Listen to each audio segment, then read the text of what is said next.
હું અહીંનો ધારાસભ્ય છું ભાઈ, મને કેમ કોઈ ફોન બી નહીં કર્યો, પત્રિકા નહીં, જાણ નહીં, ખુલાસો કરો.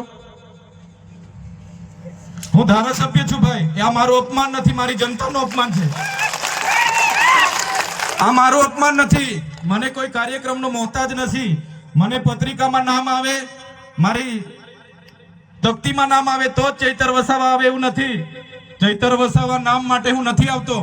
મારા જનતાને મારા સરપંચે કીધું કે આટલો મોટો કાર્યક્રમ છે શિક્ષણનો, સાહેબ તમારે આવવું પડશે, એટલે મેં આવ્યો છું. અને કલેક્ટર સાહેબ તમારી જવાબદારી છે, તમે વહીવટ છો, તમે મને ફોન કરીને જણાવો ને કાર્યક્રમ છે. મંત્રી સાહેબ ગાંધીનગરથી આવે છે, કઈ તકલીફ છે અમારાથી તમને? પ્રાયોજનાજી શર્માજી તકલીફ है आपको? તો કેમ ભાઈ તમે અમને જાણ નથી કરતા, કેમ આમંત્રણ નથી આપતા? તમારું વહીવટી તંત્ર હું ધંધા કરે છે ને બધું ખબર છે. તમારા મનમાં ધુમાડો હોય તો કાઢી નાખજો ભાઈ, બરાબર છે. આ જનતાના ટેક્સના પગારે આપણે બધા છે. આ જનતાના ટેક્સનો પગાર મને પણ મળે છે, તમને પણ. કલેક્ટરથી તલાટીથી લઈને કલેક્ટર સુધીના બધા તમે નોકર છો, અમે બધા સેવક છે. આ લોકોએ જે પણ કે અમે પ્રતિનિધિ છે, અમને અધિકારો આપ્યા છે.